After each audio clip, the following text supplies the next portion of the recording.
CPM-ന് തലവേദനയാകുന്ന ജില്ലയാണ് വയനാട്. കടുത്ത വിഭാഗീയതയാണ് വയനാട്ടിൽ നിലനിൽക്കുന്നത്. പണ്ടത്തെ പോലെ VS പിണറായി വിഭാഗീയതയല്ല, ജില്ലാ നേതാക്കൾ തമ്മിലുള്ള വിഭാഗീയത. കഴിഞ്ഞ ജില്ലാ സമ്മേളനത്തിൽ ആ വിഭാഗീയത നിഴലിച്ചിരുന്നു. മുൻ മന്ത്രിയും ജില്ലാ സെക്രട്ടറിയുമായ AK ശശീന്ദ്രൻ്റെ ഒത്താശയോടുകൂടി റഫീഖ് ജില്ലാ സെക്രട്ടറിയായി വയനാട്ടിൽ. റഫീഖ് ജില്ലാ സെക്രട്ടറി ആകുന്നതിനെ പ്രബല വിഭാഗം എതിർത്തത് CPM നേതൃത്വത്തിന് വലിയ തിരിച്ചടിയായി മാറി.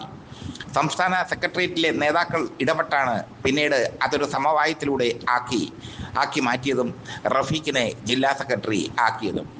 അതിനുശേഷം പുൽപ്പള്ളി ഏരിയ കമ്മിറ്റി അംഗമായ AV ജയനെ ഏരിയ കമ്മിറ്റിയിൽ നിന്ന് മാറ്റി. പാലിയേറ്റീവ് കെയർ തട്ടിപ്പുമായി ബന്ധപ്പെട്ട കേസിലാണ് അദ്ദേഹത്തെ ഏരിയ കമ്മിറ്റിയിൽ നിന്ന് മാറ്റിയത്.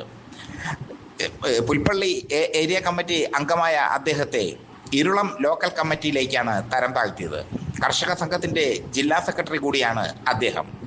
AV ജയനെ അനുകൂലിക്കുന്നവർ ഔദ്യോഗിക പക്ഷത്തിനെതിരെ തിരിഞ്ഞിരിക്കുന്നു. AV ജയനെ പുറത്താക്കിയ നടപടി അംഗീകരിക്കാനാവില്ലെന്ന് അവർ പറയുന്നു. ഇതാണ് വയനാട്ടിൽ CPM-ൻ്റെ സ്ഥിതി. മറ്റൊരു ജില്ലയിലും ഇത്ര വിഭാഗീയത പ്രകടമല്ല. മറ്റൊരു ജില്ലയിലും വിഭാഗീയത ഇല്ലെന്ന് തന്നെ പറയാം. VS-ഉം പിണറായിയും തമ്മിലുള്ള ഏറ്റുമുട്ടൽ കാലത്ത് വിഭാഗീയത ഉണ്ടായിരുന്നു. ഇപ്പോൾ പിണറായിക്കെതിരെ എതിർവാക്ക് പറയാൻ ഒരാളില്ല. ഈ സാഹചര്യത്തിൽ വയനാട്ടിലെ വിഭാഗീയതയുടെ വേരിറക്കാൻ CPM തീരുമാനിച്ചിരിക്കുന്നു എന്ന നല്ല വാർത്തയാണ് വരുന്നത്. അതിനുവേണ്ടി KK ശൈലജ ടീച്ചറെ നിയോഗിച്ചിരിക്കുന്നു. CPM കേന്ദ്ര കമ്മിറ്റി അംഗമായ KK ശൈലജ ടീച്ചറെ. KK ശൈലജ ടീച്ചറും TP രാമകൃഷ്ണനും വയനാടൻ ചുരം കടന്നെത്തുന്ന ഇവർ സഖാക്കളുമായി ചർച്ച നടത്തുകയും സമവായത്തിലെത്തുകയും ചെയ്യും. അല്ലെങ്കിൽ തദ്ദേശ സ്വയംഭരണ തെരഞ്ഞെടുപ്പിലും നിയമസഭാ തെരഞ്ഞെടുപ്പിലും തിരിച്ചടി ഉണ്ടാകുമെന്ന സത്യം CPM തിരിച്ചറിഞ്ഞിരിക്കുന്നു. കടുത്ത വിഭാഗീയതയാണ് വയനാട്ടിൽ നിലനിൽക്കുന്നത്. CK ശശീന്ദ്രനെ അനുകൂലിക്കുന്ന ഒരു വിഭാഗം, AV ജയനെ അനുകൂലിക്കുന്ന മറുവിഭാഗം, ജില്ലാ സെക്രട്ടറി റഫീഖിനെ അനുകൂലിക്കുന്ന ഒരു വിഭാഗം എന്നിങ്ങനെ പല വിഭാഗങ്ങളായി വയനാട്ടിലെ CPM മാറിയിരിക്കുന്നു. അതിന് അറുതി വരുത്താനാണ് ശൈലജ ടീച്ചർ ചുരം കയറുന്നത്. മിതവാദത്തിലൂടെ അല്ലെങ്കിൽ സമചിത്തതയോടെ കാര്യങ്ങൾ പ്രസന്റ് ചെയ്യാൻ ശൈലജ ടീച്ചർക്ക് പ്രത്യേക പ്രാവീണ്യമുണ്ട്. അതുകൊണ്ടാണ് ഈ ദൗത്യം CPM ശൈലജ ടീച്ചറെ തന്നെ ഏൽപ്പിച്ചത്. ശൈലജ ടീച്ചർ അത് വിജയകരമായി പൂർത്തിയാക്കുകയും ചെയ്യും എന്നത് ഉറപ്പാണ്. അല്ലെങ്കിൽ തദ്ദേശ സ്വയംഭരണ തെരഞ്ഞെടുപ്പ് അടുത്തു വരുന്ന ഈ ഘട്ടത്തിൽ CPM-നത് തിരിച്ചടിയായി മാറും. തദ്ദേശ സ്വയംഭരണ തെരഞ്ഞെടുപ്പിൽ UDF കുതിച്ചു കയറാനുള്ള സാധ്യതയും കൂടും. എന്തായാലും തദ്ദേശ സ്വയംഭരണ തെരഞ്ഞെടുപ്പിന് ശേഷം വരുന്ന നിയമസഭാ തെരഞ്ഞെടുപ്പ് CPM-നെ സംബന്ധിച്ചിടത്തോളം നിർണായകമാണ്. ഒരു ജില്ലയിലും വിഭാഗീയത പാടില്ല എന്നാണ് പിണറായി വിജയന്റെ നയം. ആലപ്പുഴയിൽ വിഭാഗീയത ഉണ്ടായിരുന്നു. G സുധാകരനും R നാസറും തമ്മിലുള്ള വിഭാഗീയത ശ്രദ്ധേയമായിരുന്നു. അതൊക്കെ മാറ്റിമറിക്കാൻ അതൊക്കെ മാറ്റാൻ പിണറായി വിജയന് കഴിഞ്ഞു. ഇത്തവണ വയനാടൻ ചുരത്തിലെ വിഭാഗീയത മാറ്റാൻ പിണറായി നിയോഗിച്ചിരിക്കുന്നത് KK ശൈലജ ടീച്ചർ തന്നെയാണ്. നല്ല തീരുമാനമാണ് പിണറായി എടുത്തിരിക്കുന്നത്. കൂടെ TP രാമകൃഷ്ണനും ഉണ്ടാകും. ഇരുവരും CK ശശീന്ദ്രനുമായും റഫീഖുമായും AV ജയനുമായും ചർച്ച നടത്തും എന്ന വാർത്തയാണ് പുറത്തു വരുന്നത്.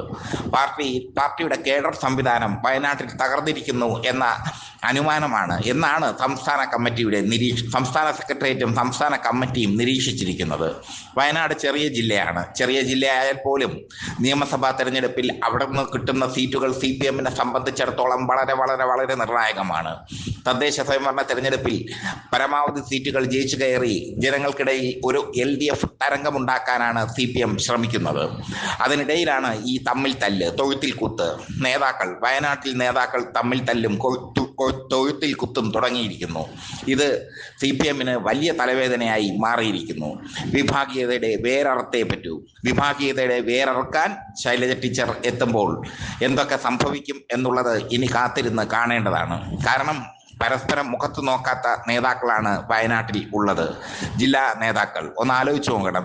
ജില്ലാ കമ്മിറ്റിയിലെ നേതാക്കൾ പരസ്പരം മുഖത്ത് നോക്കുന്നില്ല, പരസ്പരം ഗ്രൂപ്പുകൾ ഉണ്ടാക്കുന്നു. കോൺഗ്രസ് പാർട്ടിയെ പോലെ സ്വന്തം ഗ്രൂപ്പ് ഉണ്ടാക്കി വാഴുന്നു. ഇതൊക്കെയാണ് വയനാടിൽ നടക്കുന്നത്. ഇതിന് ഒരു അറുതി വരുത്താൻ ശൈലജ ടീച്ചർ ഇറങ്ങുന്നു എന്ന വാർത്ത ശ്രദ്ധേയമാണ്. ശൈലജ ടീച്ചർക്ക് കൂടുതൽ ദൗത്യങ്ങൾ CPM നൽകുന്നു എന്നതും ശ്രദ്ധേയമാണ്. അതൊരു പക്ഷേ അടുത്ത തവണ മുഖ്യമന്ത്രി സ്ഥാനത്തേക്കുള്ള ദൗത്യമായിരിക്കാം.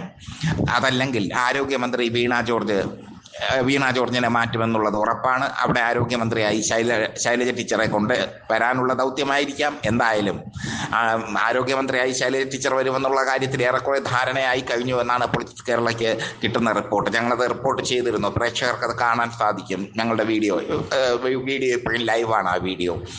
എന്തായാലും ശൈലജ ടീച്ചർ വയനാടൻ ചുരം താണ്ടി എത്തുമ്പോൾ വയനാട്ടിലെ വിഭാഗീയത കെട്ടടങ്ങുമോ? കാത്തിരുന്ന് കാണാം.